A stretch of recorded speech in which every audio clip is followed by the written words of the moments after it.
Ton chat a un comportement qui te questionne ou te dérange? Certains changements chez ton chat t'inquiètent et tu veux l'accompagner au mieux au fil de sa vie? Et si pour l'aider à s'épanouir, il ne suffisait pas juste de l'aimer, mais aussi de comprendre son fonctionnement?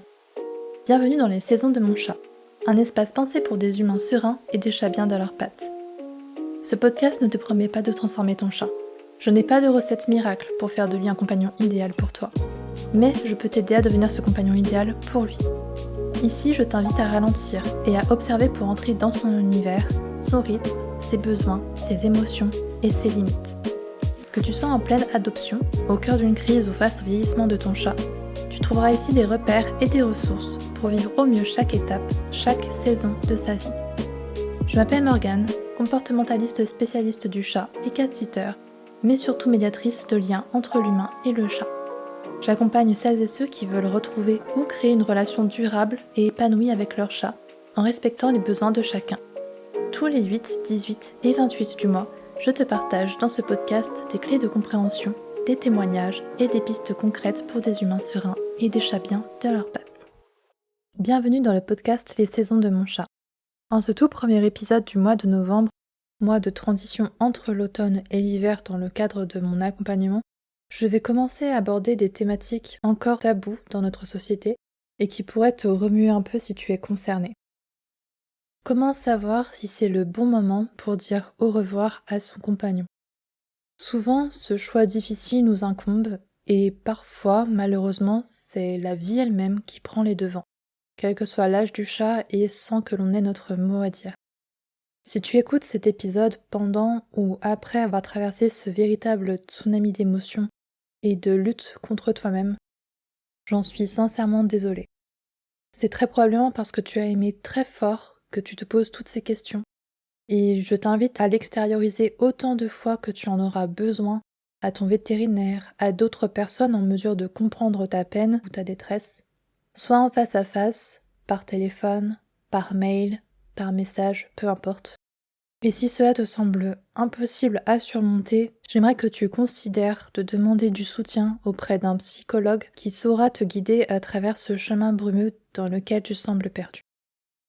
À cette étape de la vie de ton chat où tout semble s'assombrir, les avis et recommandations extérieures peuvent apparaître comme la voie à suivre, éclairée, évidente, simple, dépourvue de ce sentiment si désagréable et collant qu'est la culpabilité.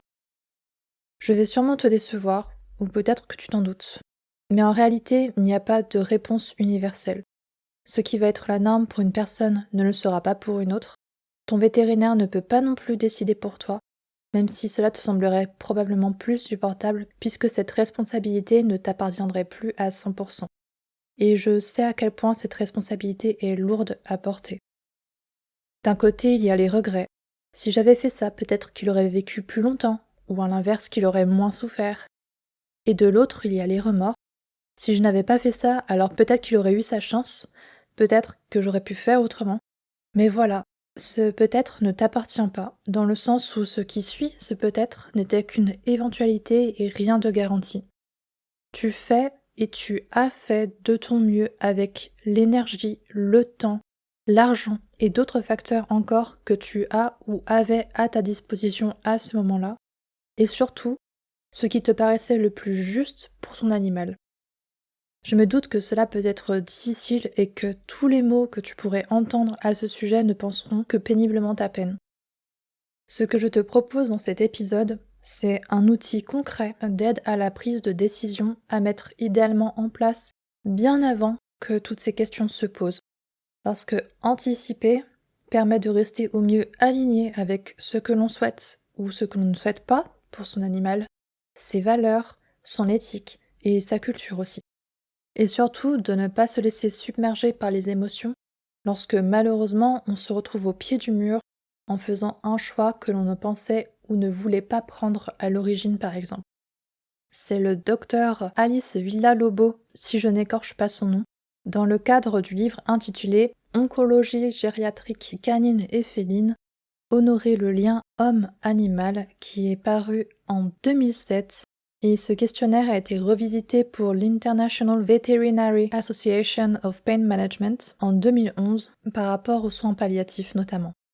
Il regroupe différentes catégories douleur, faim, hydratation, hygiène, joie, mobilité et le score nombre de bons jours comparé au nombre de mauvais jours. Il faut attribuer un score allant de 0 à 10 dans chacune de ces catégories, et si le total de ces points représente minimum 35 points, alors la qualité de vie de l'animal serait jugée comme acceptable et motiverait le choix de continuer à l'accompagner au mieux avec des soins adaptés. Pour reprendre le contenu de ce questionnaire une fois traduit, côté douleur, est-ce qu'on arrive à bien gérer la douleur de l'animal?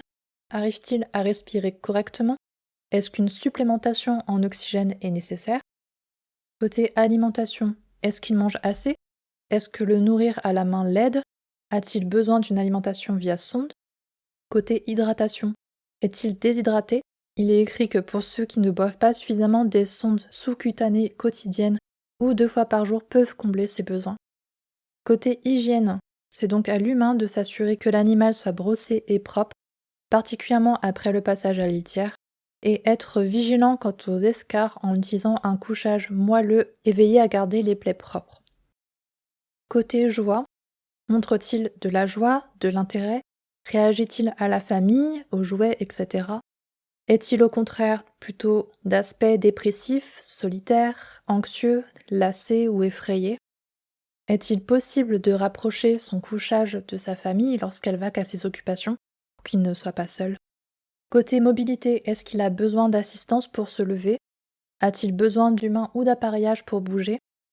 Et sur ce questionnaire, il est aussi mentionné que certains humains trouvent que l'euthanasie est préférable à l'amputation, mais qu'un animal avec une mobilité réduite, toujours alerte, joyeux, réactif, peut avoir une bonne qualité de vie du moment que ces humains sont déterminés à l'aider au mieux.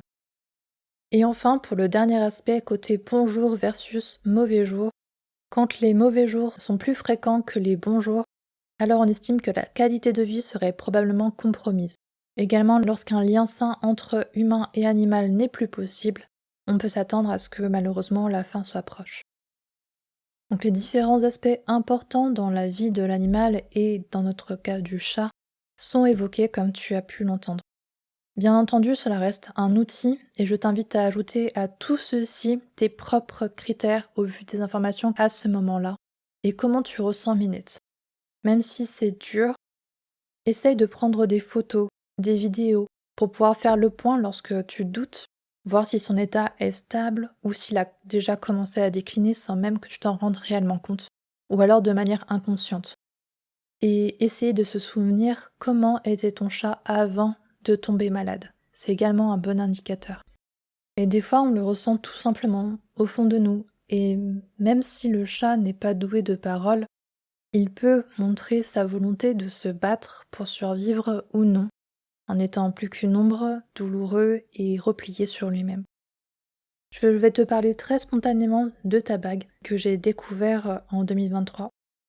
Alors pour l'histoire, je suis cat-sitter depuis 2019. J'ai accompagné beaucoup de chats depuis le début de mon activité et j'en ai vu partir aussi. Et je ne voulais pas rester sans ressources avant même de m'être formée. Donc en 2023, il y a malheureusement une minette que j'aimais aussi énormément. Ça me rend un petit peu émotive, je suis désolée. Qui se dégradait au fil des mois. J'avais relancé toutes ces recherches pour m'informer au mieux et pouvoir l'accompagner aussi si elle en ressentait le besoin. Tout ce qui était possible de faire avant, pendant, après, de me pencher du coup plus en profondeur sur cette question et ne pas me sentir totalement démunie.